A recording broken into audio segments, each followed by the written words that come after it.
Professor Muqtedar, जीत का ऐलान, एक और दांव खेलना, ये एक जुआरी का होता है कि चलो अभी नहीं जीते, एक दांव और खेल लेते हैं, इसमें शायद जीत जाऊं और फिर निकल जाऊं, और इस तरह से वो और फंसता जाता है।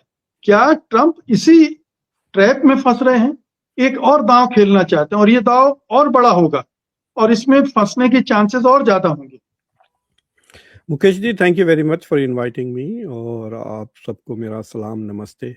देखिए, डोनाल्ड ट्रंप, आपने एक किताब लिखी थी रेटिंग्स के बारे में तो मेरे ख्याल से उसमें एक डोनाल्ड ट्रंप का एक चैप्टर होना चाहिए। तो Donald Trump is manipulating ratings, आप कह सकते हैं कई किस्म की रेटिंग्स। एक, उनकी खुद की पब्लिक ओपिनियन रेटिंग, दूसरी स्टॉक मार्केट की रेटिंग, तीसरी तेल की कीमत की रेटिंग।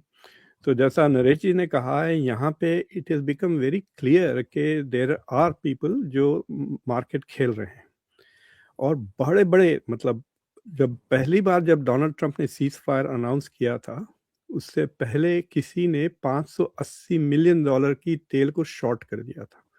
यानी उसने 580 मिलियन की शर्त लगाई कि तेल की कीमत गिरेगी, और जैसा उन्होंने सीज फायर कहा वो 114 से 85 को आ गया। तो सोचिए आप, वो शख्स ने कितने पैसे बनाए।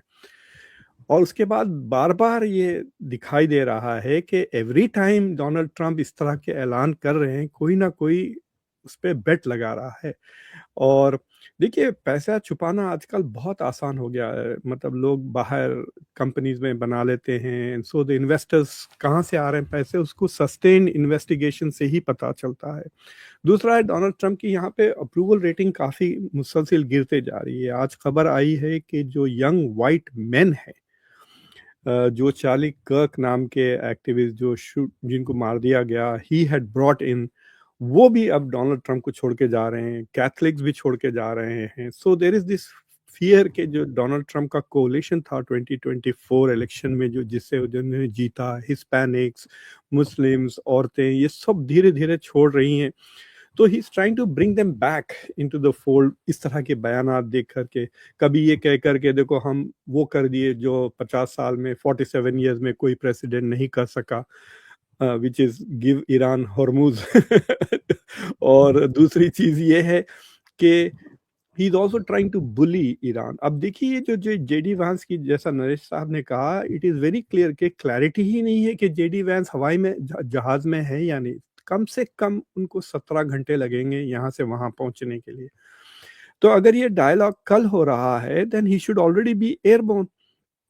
अब ये और बात है कि वो मतलब कंगी वगैरह, शर्ट वर्ट, कपड़े वपड़े बदल हवाई जहाज पे ही कर लेंगे, so you can just get down and start negotiating. लेकिन it is not very clear. ईरानी ने कह दिया कि हम नहीं आए।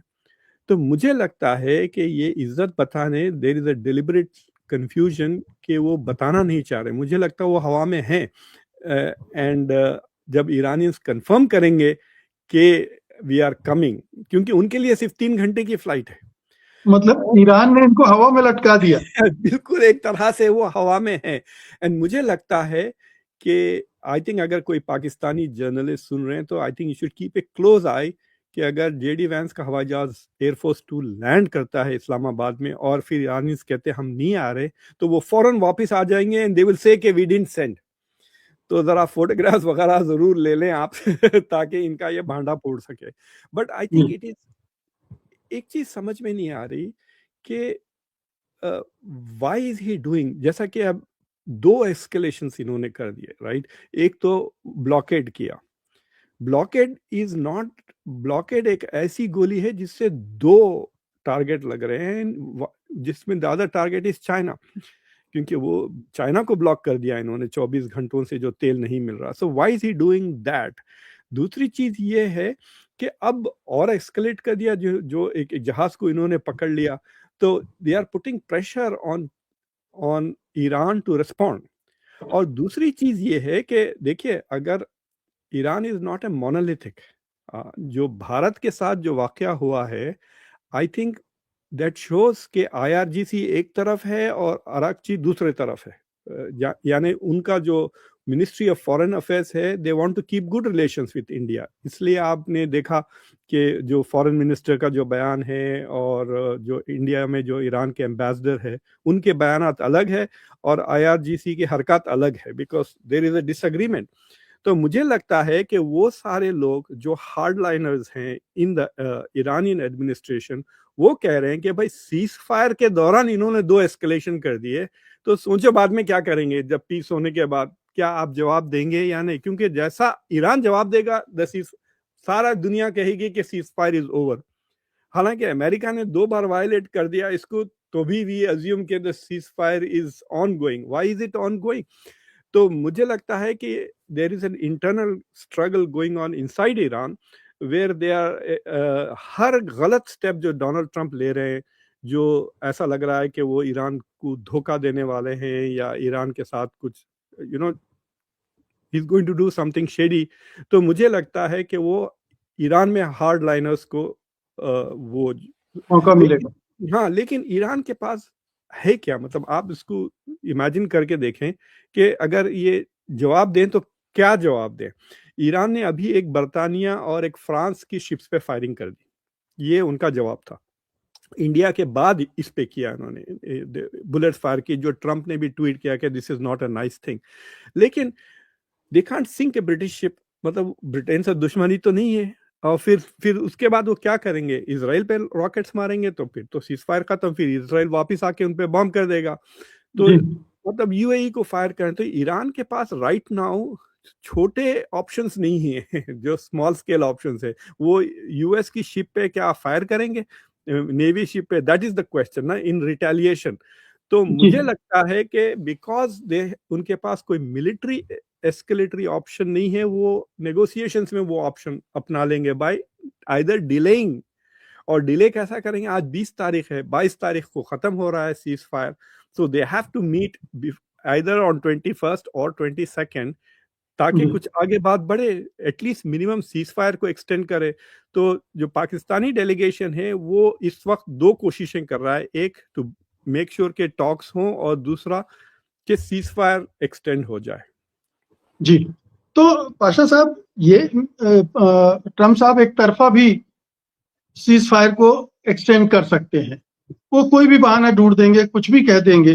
क्या यही संभावना ज्यादा है? दूसरा, ये जो प्रोफेसर मुक्तदर ने कहा कि ईरान के पास छोटे ऑप्शन नहीं है जवाब देने की, उसे बड़ा कुछ करना पड़ेगा, और वो जो बड़ा करेंगे वो फिर वो पूरा युद्ध विराम जो है वो खत्म हो जाएगा।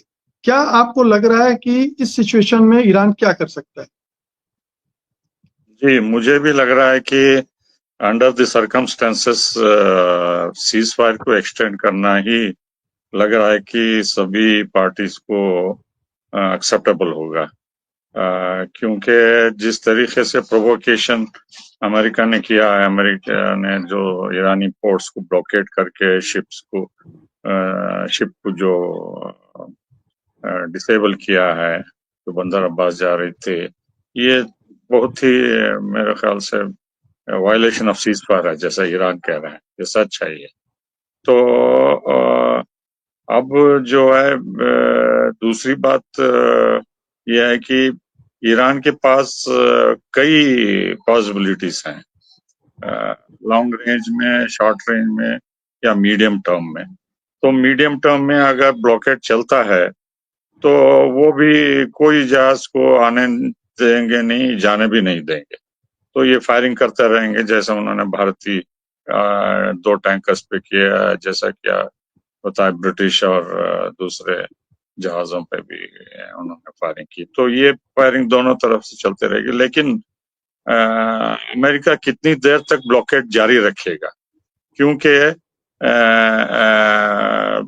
जो भी ईरान को पैसे देके साउथ कोरिया, जापान या दूसरे 12 देश जो चाइनीज करेंसी में देके उनके जहाज छुड़ा लिए थे, तो वो धीरे धीरे वही नॉर्म बनने वाला है। तो अब अमेरिका, अब जैसा 2 मिलियन बैरल्स ऑयल लोड है एक ऑयल टैंकर में, तो उनके लिए $2 मिलियन कुछ भी नहीं है, क्योंकि जो कीमत 100 के ऊपर है तो वो इम्पोर्टेंट है उनके लिए, क्योंकि हर दिन वहाँ जो शिप्स खड़े हैं उनके लिए चार्जेस बढ़ते हैं, इंश्योरेंस वगैरह सब।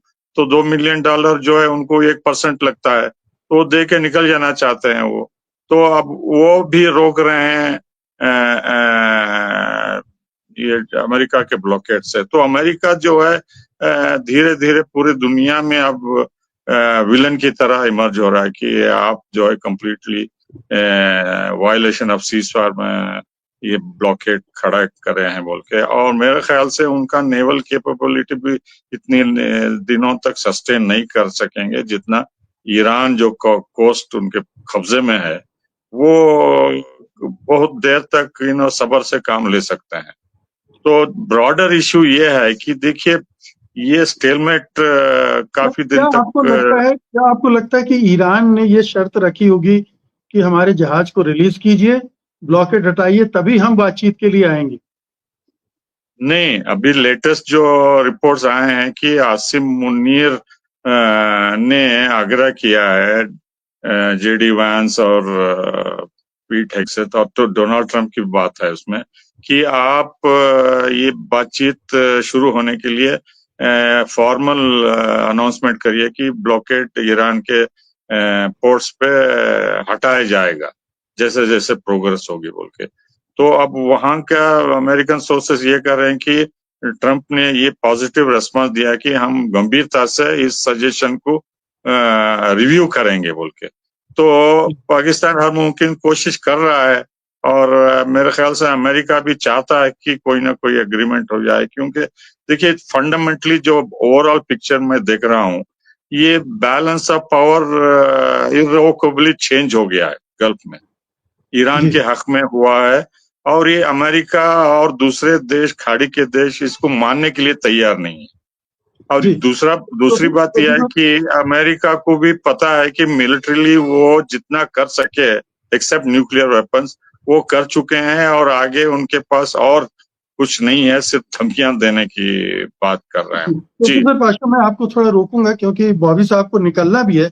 मैं उनसे एक सवाल करना चाहता था कि खाड़ी के देशों मतलब अरब ममालिक क्या कोई भूमिका निभा रहे हैं? सबसे ज्यादा तो उन्हें ही भुगतना है, उनका ही नुकसान होना है और लगातार हो ही रहा है 50 दिन से। देखिए, खाड़ी के देशों से तो दो तरह की मैसेजिंग आ रही है पिछले कुछ दिनों से, खासकर पिछले 48 घंटों में। पहली तो ये कि प्रोएक्टिवली खाड़ी के देश ये कहने की कोशिश कर रहे हैं कि वो या तो अमेरिकन बेसिस की ज़रूरत नहीं है या फिर अपने एयर स्पेस को इस्तेमाल नहीं करने देंगे। दूसरी जो मैसेजिंग ये आ रही है कि वो नॉर्मलसी की तरफ बढ़ रहे हैं। ज़्यादातर खाड़ी के देश जो हैं वो ऐसी उनकी मैसेजिंग है कि साहब स्कूल्स खुल रहे हैं, यूनिवर्सिटीज़ खुल रही हैं, मार्केट खुल रहे हैं वगैरह वगैरह। तो उनकी मैसेजिंग का मतलब यही है कि ये सीज फायर जो है, जो अभी ऑपरेशनल है और 22 तारीख को ख़त्म हो जाएगा, यानी 21 तारीख को आखिरी दिन है, उसके बाद वो ये सीज फायर को एक्सटेंड कर दिया जाएगा। देखिए, मैं बहुत जल्दी एक बात कहना चाहता हूँ, जो एक मिस्ट्री जो बनी हुई है कि साहब ये जेडी वांस वहाँ से चले हैं कि नहीं चले, जेडी वांस हैं कहाँ। देखिए, एक पॉसिबिलिटी ये भी है, जो एक अनकन्फर्म जो रिपोर्ट्स आ रही हैं वो ये है कि ऐसी पॉसिबिलिटी है कि जेडी वांस आ ही नहीं रहे हैं और उनके डेलीगेशन में दूसरे लोग हैं और उसको लास्ट तक ये मिस्ट्री एक रखना चाहते हैं। लेकिन ईरान ने फिर अभी अनकन्फर्म रिपोर्ट्स आ रही हैं लेकिन फिर से कहा है कि अगर जेडी वांस उसमें नहीं हुए तो हम बातचीत में शामिल नहीं होंगे। और दूसरी बात ये कि वो अगर उनका डेलीगेशन आएगा तो ट्यूसडे को आएगा, यानी कल आएगा। ठीक है, तो ये एक पॉसिबिलिटी है। इसीलिए हमने नहीं देखा है कि जेडी वांस का डिपार्चर का वहां से कोई फोटोग्राफ आया हो या उनकी कोई बाइट आई हो। तो ये एक पॉसिबिलिटी ऐसी लग रही है। जी प्रोफेसर कुमार जी, तो मतलब क्या आपको लग रहा है कि अरब के देश कोई मीडिएशन में रोल प्ले कर रहे हैं इस समय, कि किसी तरह से बातचीत हो जाए? यूएस पे प्रेशर डाल रहे हैं? देखिए, इस टाइम सिवाय सऊदी अरेबिया और कतर के, वो भी वाया पाकिस्तान, कोई ऐसी कंट्री नहीं है जिसकी डायरेक्ट बातचीत हो रही हो। ईरान ने आज भी बहुत साफ साफ कहा है कि हमारी बातचीत सिर्फ पाकिस्तान से हो रही है।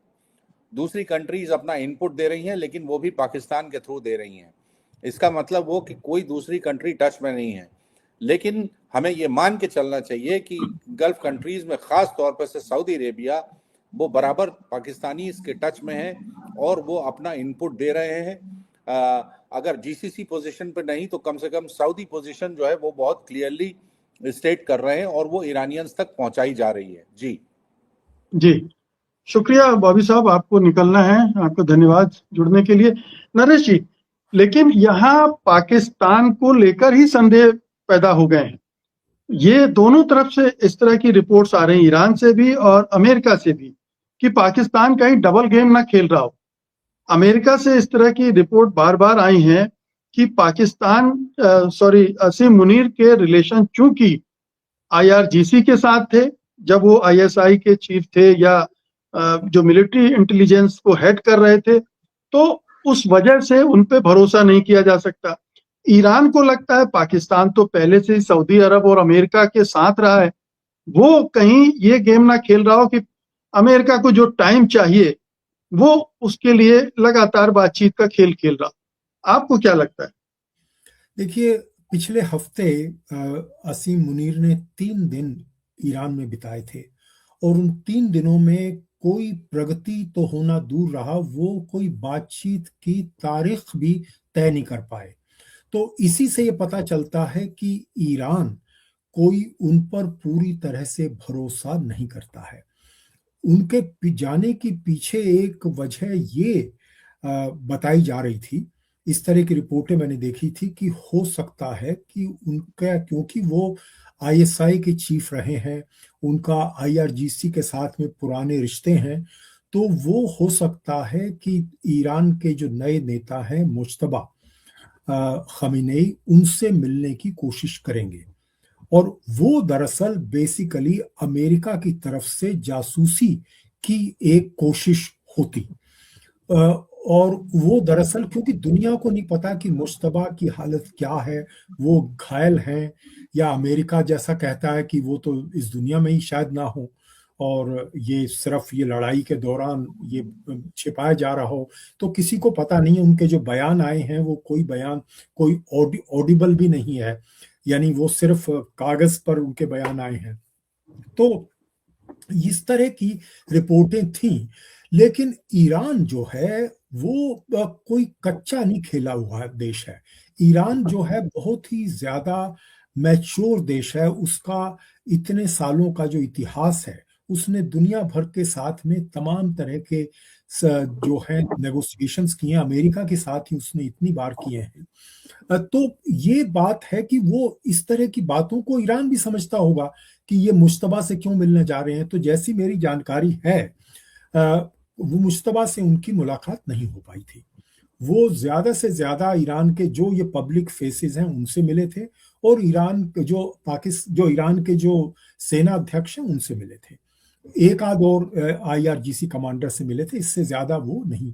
वो कोशिश ही करते रहे, बार बार वो ट्रंप से बात करते रहे कि भाई आप ये ईरान ये कह रहा है, आप ये कुछ कीजिए। तो जो आज जो हो रहा है, आज भी वो उन्होंने कोशिश की है ट्रंप को मनाने की कि भाई आप जो है ये आपने जो अपनी नाकेबंदी की है इसको आप हटाइए, इससे बात आगे बढ़ेगी। लेकिन आप ये देखिए, कहीं ये नाकेबंदी अमेरिका ने ये क्या पहले से सोच के ना की हो कि आप जो है एक समस्या खड़ी करेंगे और उसको हल करने का श्रेय खुद ले लेंगे। यानी ये तो देखिए, स्टेट ऑफ हार्मूज तो कोई मुद्दा था ही नहीं इस लड़ाई से पहले, ये तो लड़ाई के बाद ही आया है। और उसके बाद उनको लगा कि हम ये जो है हम अपनी नाकेबंदी अब कर लेते हैं और आगे अगर कहीं कोई हमें किसी तरह का कोई रियायत देने की बात आई, कंसेशन देने की बात होगी, तो हमने ये जो नाकेबंदी हमने अभी शुरू की है इसको हम खत्म कर देंगे और इससे हम ये कहेंगे कि देखो हमने तो बहुत बड़ी रियायत दे दी, जबकि वास्तु स्थिति में कोई रियायत आपने नहीं दी। क्योंकि असल में जो आपने अपनी सदिच्छा का, गुडविल का तो आपने परिचय दिया ही नहीं। वो तो तभी नहीं दिया था जब आपने युद्ध विराम को लेबनान तक उसको इंक्लूड नहीं किया था। लेबनान का जो युद्ध विराम हुआ है 10 दिन का, वो भी काफी इनके दबाव डालने के बाद में हुआ है, ईरान के दबाव डालने के बाद कि आप किस लिए बात कर रहे हैं, आपने तो हमारी वो शर्त ही नहीं मानी, इसीलिए हम भी स्टेट ऑफ हार्मूज में नाकाबंदी जारी रखेंगे।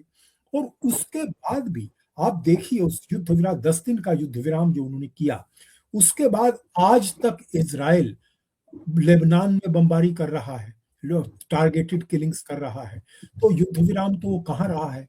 तो ईरान जो है कैसे आप पर विश्वास करे। तो हो सकता है कि ये जो जिस तरह से पहले हुआ था इस युद्ध विराम से पहले, कि आपने कहा था पाकिस्तान को कि आप जरा सा ये कह दीजिए कि हमें 2 हफ्ते का युद्ध विराम दे दीजिए और हम ये फिर मान लेंगे, तो आप, लेकिन ये प्रस्ताव आपकी तरफ से आना चाहिए कि बजाय हम ऑफर करें तो हम कमजोर पाए जाएंगे। तो वो ट्रंप ही चाहते थे वो युद्ध विराम, तो उन्होंने, पाकिस्तान ने उनको ओबिलाइज कर दिया और 2 हफ्ते का युद्ध विराम हो गया। और अब भी हो सकता है उन्होंने ये कहा हो ट्रंप ने कि भाई ऐसा है कि मुनीर तुम कहो हमको कि हम ये नाकेबंदी अब हटा देते हैं, तो हम फिर हटा देंगे और फिर बातचीत हो जाएगी और फिर कुछ ना कुछ समझौता हो जाएगा। लेकिन ईरान इस चीज को समझता है। ईरान इस चीज को इसलिए समझता है कि ईरान का जो इतिहास है पाकिस्तान के साथ बात करने का और अमेरिका के साथ बात करने का कोई बहुत ज्यादा अच्छा नहीं है। क्योंकि ईरान पाकिस्तान पर हम आरोप लगाता रहा है कि वो बलूचिस्तान में हमारे यहाँ अलगाववाद फैला रहा है। आपको याद होगा कि 2 साल पहले दोनों देशों के बीच में बमबारी भी हुई थी, एक एक्सचेंज हुआ था उसका गोलियों का।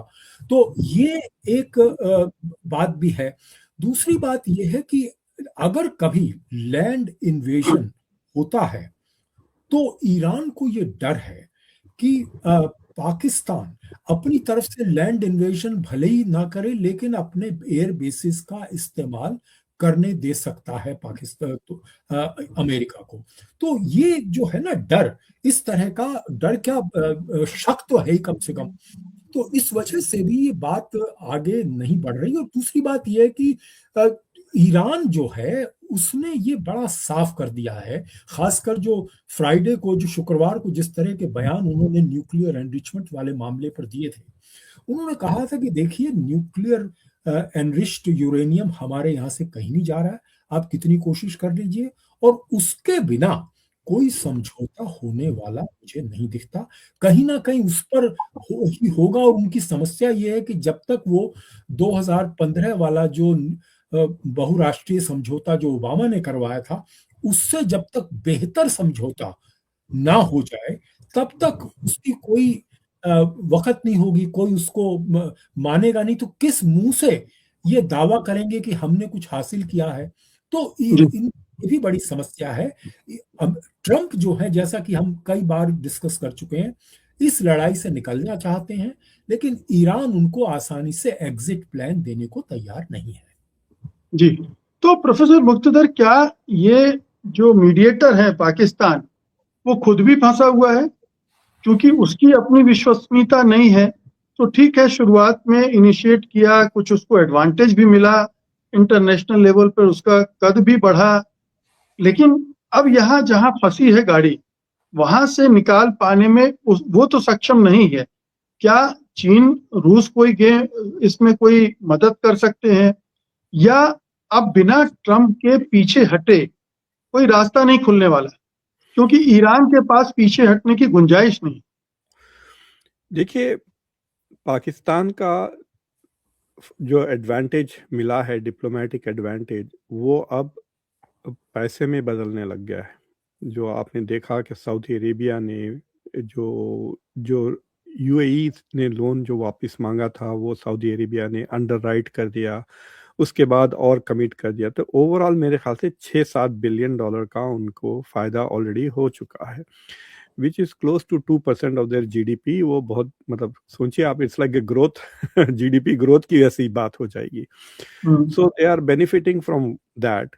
और देखिए, आप वेदर इंडिया में ये बात लोग पसंद करें या ना करें, अगर आप ऐसे नजर आते हैं कि आप अमेरिका के साथ हैं and America is close to you, तो दूसरे सारे मुल्क भी आपके साथ अलग रवैया मतलब इट्स लाइक सेइंग कि अगर आपके मोदी जी के साथ 2-3 सेल्फीज लग गए तो आप उसको you can cash it all over the country. नहीं, उस तरह बदनाम की भी हो बात सकते हैं, हम बदनाम भी हो सकते हैं। जी हाँ, बदनाम भी हो सकते हैं, but in the public opinion but not in the governments ना। governments तो they will give a lot of credibility। अगर आप आसिम मुनीर फोन करते हैं जापान के प्राइम मिनिस्टर को या मैक्रॉन को तो वो उठा लेंगे इंस्टेड ऑफ सेइंग के वॉइस मेल को भिजा दें, right. That is the difference. लेकिन एक आपने जो रेफरेंस किया है, मुझे लगता है कि एक इजरायली सोर्स से थ्रू फॉक्स न्यूज़ एक कैंपेन शुरू किया गया है आसिम मुनीर के खिलाफ, विच इज सेइंग के जो आपने जिक्र किया कि देखिए IRGC के साथ वो हर बंदे का कांटेक्ट था जिन्होंने नेगोशिएट किया, इंक्लूडिंग विटकॉफ वगैरह। सो ये कहना कि उनकी उनसे मुलाकात हो रही है इज नॉट ए नहीं, वो बिग डील। लंबे समय तक था, वो तो लगभग 10 साल का वक्फा था जिस दौरान वो नहीं, he उनसे जुड़े हुए was थे। ISI चीफ और मिलिट्री वो एक साल ही थे आसिम मुनीर, मतलब मिलिट्री चीफ दो पोजीशंस थे उनकी इंटेलिजेंस की। लेकिन IRGC is not just an intelligence operation ना, IRGC तो बाकायदा पैरामिलिट्री फोर्स है वो तो। इट्स लाइक सेइंग कि आप BSF के कमांडर हैं और जाहिर है अगर आप कुछ डिस्कशंस हो तो होंगे। So I think that is a silly way to say कि there is something going on. और I don't think Trump is impressed by that. But ये जो अल्टरनेटिव देखिए, ये जो रोल पाकिस्तान का बना है एज द प्राइमरी मीडिएटर, वो मीडिएटर से जाके नेगोशिएटर भी बन गया है। जो आसिम मुनीर ने जो ट्रिप की थी, he replace JD Vance as the main negotiator. Trump और ईरान के बीच में ये थे। सो आप कह सकते हैं even in the role they are playing थोड़ा बढ़ गया है पाकिस्तान का रोल। बट पाकिस्तान एक बहुत ही कहना चाहिए डिफिकल्ट डिसीजन से बच गया है। अगर लेट्स से कि ये नेगोशिएशंस इजिप्ट करवाता, Egypt was playing this role which is logically that should have been the choice, तो Pakistan would have been forced to align with Saudi Arabia, क्योंकि उनकी डिफेंस एग्रीमेंट है ईरान के खिलाफ। तो वहां पे Iran and Saudi Arabia would be on the opposite sides और Pakistan and Israel will be on the same side, जिससे पाकिस्तान के अंदर जो रेडिकल ग्रुप्स है वो और एग्रीवेट होके वो और एक्टिव हो जाते। तो वो जो मुश्किल पोजीशन थी उससे पाकिस्तान बच गया। हालांकि पाकिस्तान ने कुछ 13,000 ट्रूप्स और कई एयरफोर्स के एसेट्स ऑलरेडी सऊदी अरेबिया उन्होंने मूव कर दिया है। So Pakistan has taken a military position already which is hostile to Iran ना। ये और बात है कि एक्शन नहीं है, लेकिन पोजीशंस तो ले ली है ईरान। तो उस मुश्किल डिसीजन से वो बच गए हैं। और अगर आप जैसा आप कह रहे हैं, मुझे लगता है कि अगर दोबारा सीज फायर टूट जाता है और अमेरिका, तो मुझे नहीं लगता कि Donald Trump is going to attempt a land war. उन्होंने देख लिया कि कितना नुकसान हो रहा है। यहाँ पे आपका जो UAE वाला सवाल था, UAE has done 2 or 3 things. Qatar ने तो कह दिया कि वो बेसेस बंद करने वाले हैं। अब UAE कह रहा है कि अमेरिकन बेसेस बहुत महंगे पड़ रहे हैं हमको, और उन्होंने 2 रिक्वेस्ट किए हैं अमेरिका से। एक रिक्वेस्ट ये है कि डॉलर स्वैप मांग रहे हैं, यानी अभी UAE के पास कुछ $250 बिलियन के रिजर्व्स हैं, लेकिन वो कह रहे हैं कि हमारी इकोनॉमी इतनी कमज़ोर हो चुकी है कि in the future we will need some dollar swap. और अमेरिका ने कभी, बहुत ही कम मुल्कों को अमेरिका ये देता है, बेसिकली नेटो एलाइज, यूरोप, कभी जापान और साउथ कोरिया के साथ ये अरेंजमेंट है कि अगर आपकी इकोनॉमी कुछ लड़खड़ाने लगी है तो उसके बदले में एक तरह से धमकी UAE ने अमेरिका को ये दी है कि आप अगर हमको डॉलर स्वैप नहीं देंगे तो हम ट्रेड युआन में शुरू कर देंगे, ऑयल का ट्रेड। तो उससे लेकिन ये हमारे दर्शकों के लिए ये जो स्वैप की बात आप कर रहे हैं वो क्या है, थोड़ा सा एक्सप्लेन कर दीजिए, क्या एग्जैक्टली चाहता है UAE? देखिए, ये इस तरह से भारत ने भी श्रीलंका, मालदीव्स की भी मदद की थी। तो उसमें क्या होता है कि आपकी करेंसी गिरने लग जाती है। जैसा आप भारत की करेंसी देखिए, अब 93 वगैरह हो गई, पार्टली बिकॉज ऑफ द तेल। लेकिन अगर आप टाइटली टाइड है अमेरिका के साथ तो वो नहीं होता, तो आपकी इकोनॉमी और आपकी जीडीपी की साइज कम नहीं होती इफ इट फॉल्स, बिकॉज आपकी इकोनॉमी कमजोर हो रही है, इट इज स्टिल। तो एक तरह से आप कह सकते हैं कि आप अब्बा का हाथ पकड़ के चल रहे हैं, तो अगर आप लड़ खड़ाए तो वो बचा लेगा आपको। So it is that kind of A promise. It is not, मतलब क्रेडिट लाइन भी एक तरीका होता है, लेकिन credit line is not that firm. ये आपकी करेंसी को भी बचा लेता है, क्रेडिट लाइन आपकी सिचुएशन को बचा सकता है। तो that is something that UAE has taken steps. और यूएई इतना अमीर मुल्क है, तो इससे साफ जाहिर हो रहा है कि यूएई पे काफी नेगेटिव असर हो रहा है। तो मुझे लगता है कि खाड़ी के मुल्कों से बहुत ज्यादा प्रेशर है यूएसए पे कि ये जंग आप अब शुरू ना करें। इनफैक्ट यूएई ने खुल के कहा कि आप हमारे कहने के खिलाफ आपने ये जंग शुरू की, आपने हमको इस मुश्किल में डाला, और इसलिए वी नीड योर हेल्प। क्योंकि ये जंग खत्म होने के बाद खाली तेल की इकोनॉमी तो नहीं है ना, यूएई की जो दूसरे चीजें हैं वो सारे के सारे इन्वेस्टमेंट्स, रियल एस्टेट, टूरिज्म, वो तो इमीडिएटली ठीक ठाक नहीं होने वाले हैं। तो दिस इज द सिचुएशन। मुझे लगता है कि लास्ट मिनट पे डोनाल्ड ट्रंप ये कहेंगे कि ईरान देखो कितना इररेस्पॉन्सिबल एक्टर है, मैं कितना रिस्पॉन्सिबल हूँ, इसलिए मैं सीज फायर को और 1 हफ्ता या 2 हफ्ते एक्सटेंड करता हूँ, और उसमें पाकिस्तान की भी तारीफ कर देंगे, अपनी खुद की तारीफ कर देंगे। हालांकि ये सीज फायर का जो डाउट आया है वो इन्हीं की वजह से। वली नसर अभी फरीद जकरिया के शो पे ये कह रहे थे कि ईरानियंस पूरी तरह से, एक तरह से उनकी जो कॉन्फिडेंस बढ़ी थी पिछले 10 दिन में सीज फायर की वजह से, वो पूरी की पूरी ये ब्लॉकेड की वजह से खत्म हो गई है। वो अब सोच रहे हैं कि मुझे लगता है कि ये जिनीवा की तरह ये भी पूरा का पूरा फेक ऑपरेशन है, और America is just preparing for the next attack, और वो अटैक हो सकता है land based to try and do something more. और डोनाल्ड ट्रंप ने अभी एक सोशल ट्रूथ पे एक पोस्ट लगाई जिसमें उन्होंने कहा कि ये इजराइल की वजह से नहीं किया मैंने। और आदमी की, मुझे लगता है कि लॉजिक का जो बटन होता है वो ऑफ हो गया है। वो उसी सेंटेंस में कह रहे हैं कि मैं ये इजराइल की वजह से नहीं कह रहा हूँ, लेकिन अक्टूबर 7 की वजह से कह रहा हूँ, which is the same thing. जी, तो प्रोफेसर पाशा, क्या आपको लगता है कि ईरान इस सिचुएशन में कुछ ऐसी ढील दे सकता है जिससे बातचीत हो सकती है, आगे बढ़ सकती है? क्या वो, मतलब ये इस तरह का मैसेज देना उसके लिए ठीक होगा कि हम वीक हैं, या हम ज्यादा शांति के लिए इच्छुक हैं ट्रंप के बनिस्बत, अगर ट्रंप युद्ध विराम एक्सटेंड करते हैं तो भी? जी देखिए, 2 बार जो बातचीत हुई या तीसरी बार जो हो रही है, इससे साफ जाहिर है कि जीतने के बावजूद और हमला होने के बावजूद उन्होंने अपना इंटरेस्ट इस बातचीत में दिखाया है क्लियरली। लास्ट ईयर भी, इस बार 28 फरवरी से भी, अब लास्ट वीक भी जो इस्लामाबाद में हुए, और अभी भी वो तैयारी कर रहे थे जाने की। लेकिन ट्रंप खुद अपने इस हरकत से जो है, ब्लॉकेड से और शिप से जो है वो हर्डल्स ये कर दिए हैं। तो मेरे ख्याल से वो अभी, क्योंकि अभी तो ऐसा लग रहा है पाशा साहब कि जैसे कट्टा रख दिया हो सिर पे और बात करना होगा, और ट्रंप की लैंग्वेज भी ऐसी है कि सरेंडर करो। वो निगोशिएट नहीं कर रहे हैं, वो सरेंडर करवाने की कोशिश कर रहे हैं। जी, मैं वो लास्ट वर्ड मुख्तदर प्रोफेसर खान का जो बोले इजराइल का, वो पीछे है।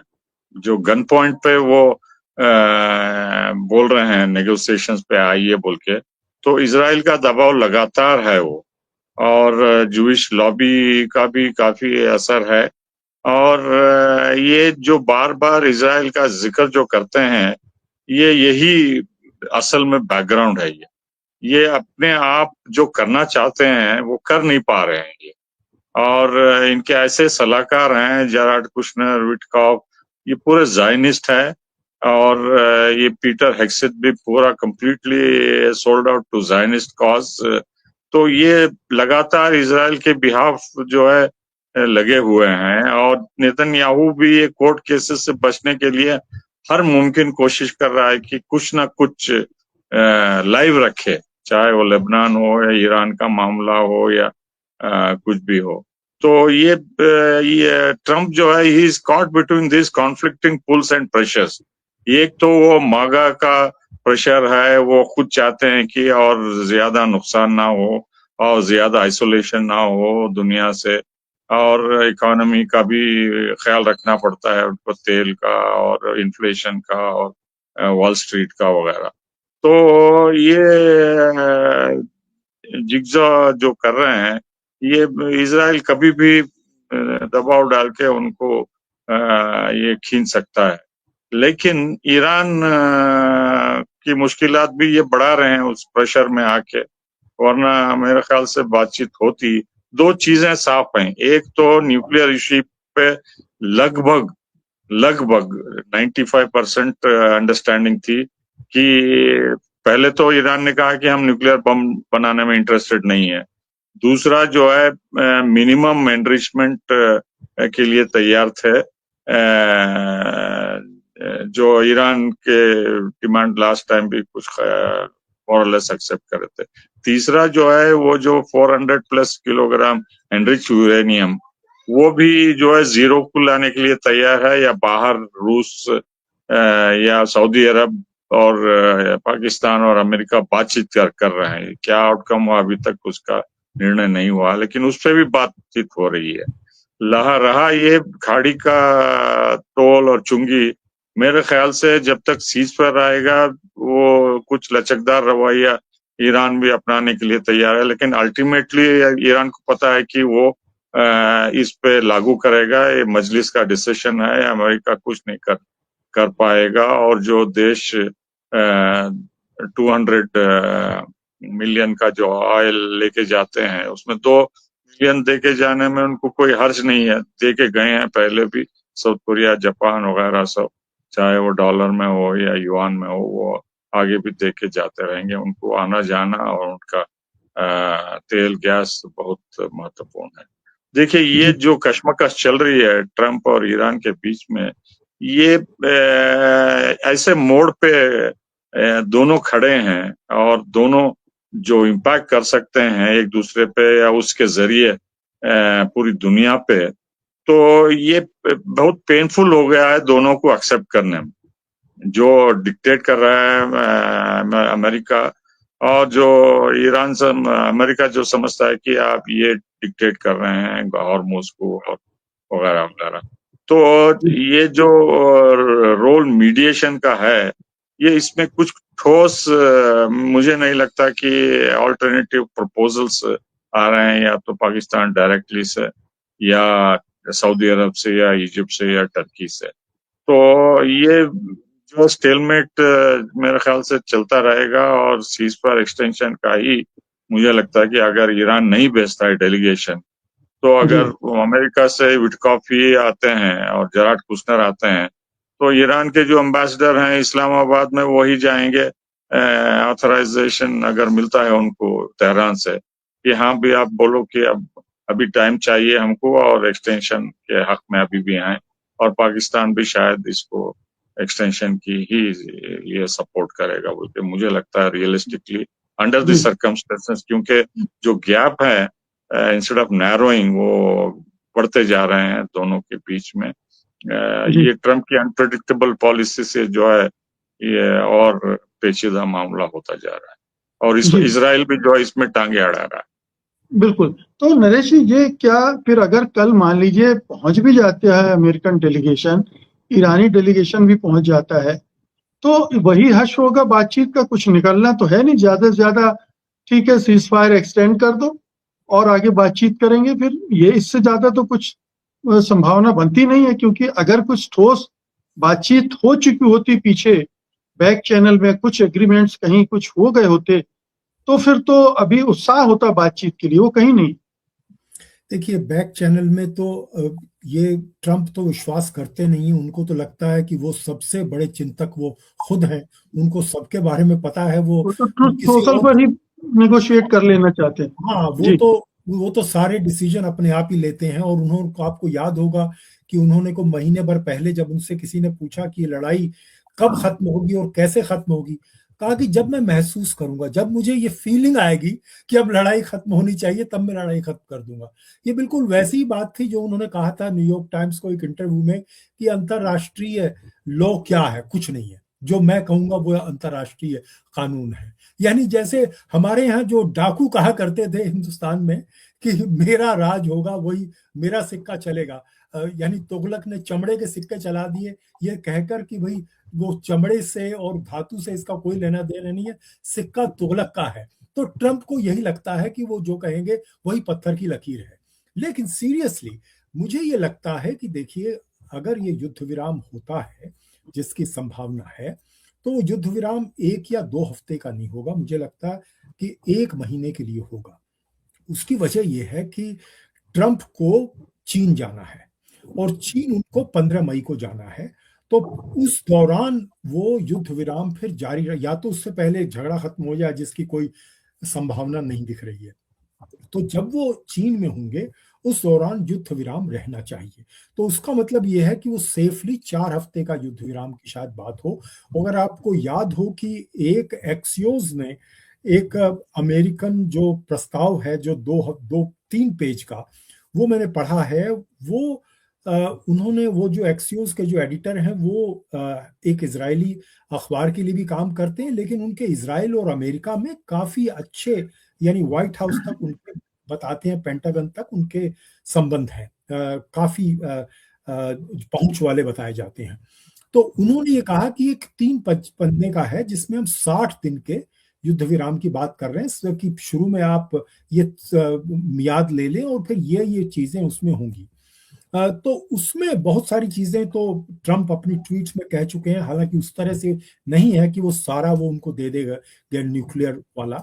तो मुझे ऐसा लग रहा है कि प्रॉब्लम सारी ये है कि उन्हें लगता है ईरान जिस तरह से पहले अयतुल्ला खमेनेई के जमाने में सारी बातें मान लेता था, और अयतुल्ला खमेनेई जो हैं कितने ही हार्ड लाइनर हों, लेकिन वो अमेरिका के साथ में चाहते थे कि दुनिया के साथ में सामान्य रिश्ते हों, और हिंदू जो अपने जो लोग हैं ईरान के, उनको जो है राहत मिले, इकोनॉमिक जो है सिचुएशन बेहतर हो। उसके लिए उन्होंने वो 2015 वाला समझौता भी कराया था, और 2 बार उन्होंने बातचीत के लिए भी परमिशन दी थी अपने सरकार के लोगों को जाने के लिए। लेकिन अब हालात बदल गए हैं। अब 28 फरवरी के बाद जो ईरान है वो पहले वाला ईरान नहीं है। इसीलिए आप देखते हैं कि आज ईरान के राष्ट्रपति का तो सबसे बड़ा पद होता है, लेकिन उन्होंने आज ये कहा है कि देखिए, कोई युद्ध में कुछ नहीं रखा बढ़ाने में, लेकिन वो उनका नक्कार खाने में एक तूती वाली आवाज है उनकी। वो ऐसे राष्ट्रपति हैं जिनको कोई पूछता नहीं है। असली वहां पर जो हार्ड लाइनर्स हैं, IRGC के लोग हैं, बल्कि यहाँ तक कि जो स्पीकर हैं वो भी उतने पावरफुल नहीं है जितने ये भी हो सकता है नरेश जी कि अलग अलग लोगों से अलग अलग चीजें कहलवाई जा रही हैं।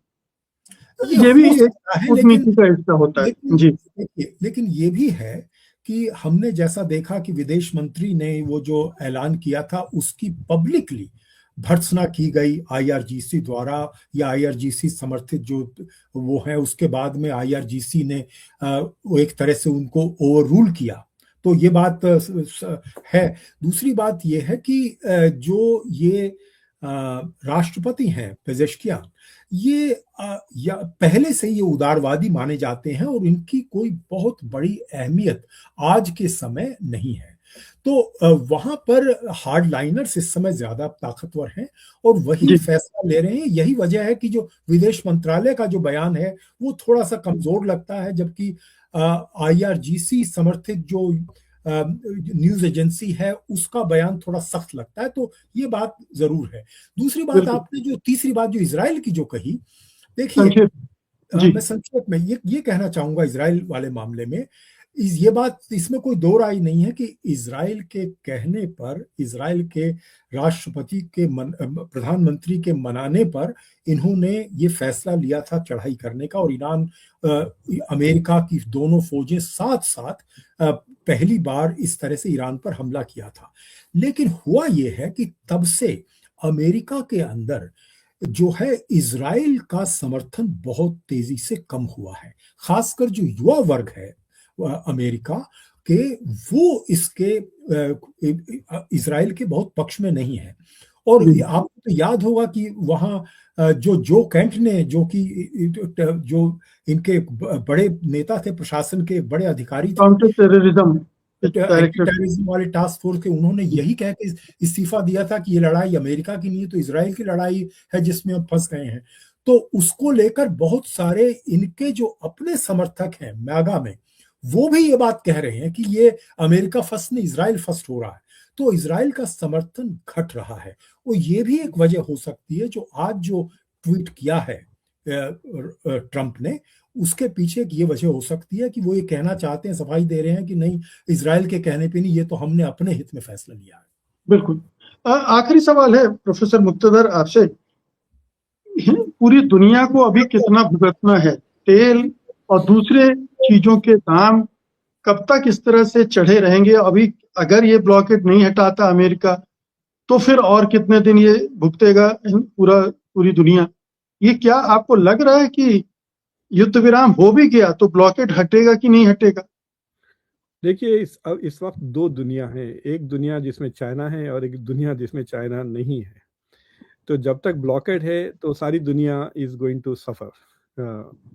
लेकिन मैं चेक कर रहा था कि टोटल जो फॉसिल फ्यूल्स है उस पे डिपेंडेंस चाइना का बहुत कम हो गया है। और ग्रीन एनर्जी को ले ले आप, हाइड्रो एनर्जी, न्यूक्लियर एनर्जी, इन चीज़ों में चाइना बहुत आगे हो गया है। तो what is going to happen कि चाइना विल रीटूल इमीडिएटली। उससे ये होगा कि जो सोलर और ये जो दूसरे ऑल्टरनेटिव उसकी टेक्नोलॉजी भी चाइना डोमिनेट करता है। तो अगर चाइना रीडायरेक्ट कर लिया तो जो दूसरे मुल्क सोलर सेल्स, बैटरीज वगैरह खरीदते हैं वो भी नहीं खरीद सकेंगे वो चाइना से। तो उनकी दोनों सप्लाई रुक जाएंगी for the rest of the world. कि एक तो तेल नहीं आएगा, दूसरा ऑल्टरनेटिव रिन्यूएबल एनर्जी की जो टेक्नोलॉजी है वो इमीडिएटली नहीं मिलेगी क्योंकि China is going to use it all. तो मुझे लगता है कि अगर अमेरिका का ब्लॉकेड रहेगा तो China might become independent of fuel very quickly. ये 5-10% पे आ जाएगा वो। तो वो एक सिचुएशन है। लेकिन ये सीज फायर खत्म भी हो गया, डील भी खत्म बन गई ना मुकेश जी। तो मुझे लगता है the rest of the world will have to pay the toll. और डोनाल्ड ट्रंप फिर वो पुरानी बात कहेंगे, हमने तो सब कुछ कर दिया, ईरान को कमजोर कर दिया, अब आपको तेल आप लेना है, आप जाए ले ले, हम आपकी मदद क्यों करें। वो एक ट्वीट में उनके लिए मसले हल हो जाते हैं। But the question really is कि क्या ईरान के साथ अगर डील हो जाती है तो गल्फ डूब जाएगा, क्योंकि ईरान के ऊपर से सैंक्शंस उठ जाएंगे। तो that is an entirely new scenario जिससे गल्फ बहुत परेशान है कि अब वो चाहते हैं कि जंग ना हो, लेकिन वो ये भी चाहते हैं कि कोई फर्म डील, मतलब लिम्बो में रहे ये सिचुएशन। तो जो लिम्बो में रहेंगे उसमें भी गल्फ और रेस्ट ऑफ द वर्ल्ड का प्रॉब्लम रहेगा, या तो हॉर्मुज बंद रहेगा या आप टोल देते रहेंगे ईरान को। तो there is no good option. तो मुझे लगता है कि जो तेल की कीमत 75 to 85 के रेंज में will be the new normal. जब तेल खुल जाता है ना तो वो 85 हो रहा है, तो वो 65 तक तो अब भूल जाए, it is not going to go below that. फिर उसके बाद अगर आप भारत की बात पूछें तो रशिया का जो ऑप्शन इंडिया को मिल गया है, क्या that is going to become permanent, we don't know. लेकिन अगर रशिया का ऑप्शन परमानेंट हो जाता है तो भी वो डिस्काउंट वाला ऑप्शन नहीं रहेगा, क्योंकि if it is legal then you are going to be playing the market price. तो फिर आप वापस गल्फ चले जाएं, जो जहां से ट्रांसपोर्टेशन का कॉस्ट कम हो जाता है। So what is going to happen is कि सारी दुनिया will have to rethink this. और ये जो अजम्पशन है कि 2050 तक भी फॉसिल फ्यूल्स का ये, और एक चीज जो लोग नहीं सोच रहे हैं विच इज एआई। देखिए, एआई का कंजम्पशन डायरेक्टली वाटर और एनर्जी पर जाता है, पानी का बहुत इस्तेमाल और इलेक्ट्रिसिटी का, विच मीन्स कि आप अगर डबल भी कर दिया आपकी एनर्जी सप्लाई, अगर लोग एआई यूज करना शुरू करें, then you will still have to go back to the fossil fuels. अगर आप अपने रिन्यूअल के भी डबल करते रहें, क्योंकि टोटल एनर्जी कंजम्पशन इतना ज्यादा बढ़ जाएगा कि you will have to keep relying on whatever is available, यानी हर चीज, coal, nuclear, hydro and solar, सारे के सारे। तो फॉर दैट रीजन मुझे लगता है कि जो ऑयल एक्सपोर्टिंग कंट्रीज हैं उनके लिए अपॉर्चुनिटीज रहेंगे in the near future, but it is in their interest to make peace. देखिए, ये जो पिछले 15-20 साल में जो अमेरिकन और इजरायली डिप्लोमेसी ने जो एक्सिस ऑफ कॉन्फ्लिक्ट बदल दिया था मिडल ईस्ट की जो एक्सिस थी, that was Arab versus Israel, उसको बदल दिया इस हद तक के they made it Arabs and Israel versus Iran.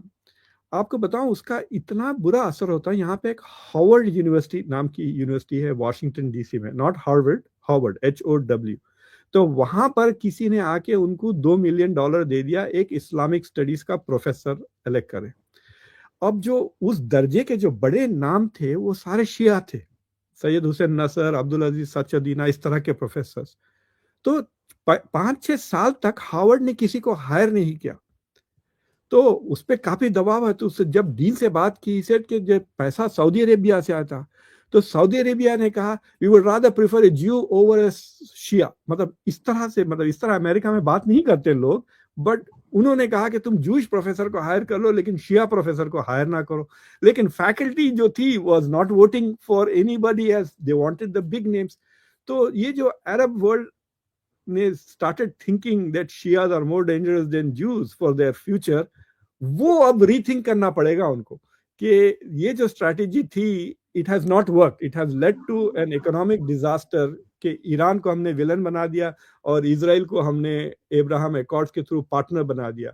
तो सवाल ये उठता है, क्या Abraham accords will survive this going forward, और क्या ईरान की हेजेमनी कुछ हद तक इनको एक्सेप्ट करना पड़ेगा। It will be such a disaster. ये पूरी जंग का टोटल पॉलिटिकल गोल उल्टा हो जाएगा अगर ईरान की दोबारा हेजेमनी एस्टैब्लिश हो जाती है गल्फ पर, और हॉर्मुज पे भी उसकी सॉवरेंटी एस्टैब्लिश हो जाती है। तो it will be like Jimmy Carter ने पनामा दे दिया था, पनामा कैनाल, वैसा डोनाल्ड ट्रंप ने हॉर्मुज दे दिया, वैसा। बिल्कुल, बहुत बहुत नहीं, मैं शुक्रिया। जी जी जी, एक मिनट ऐड।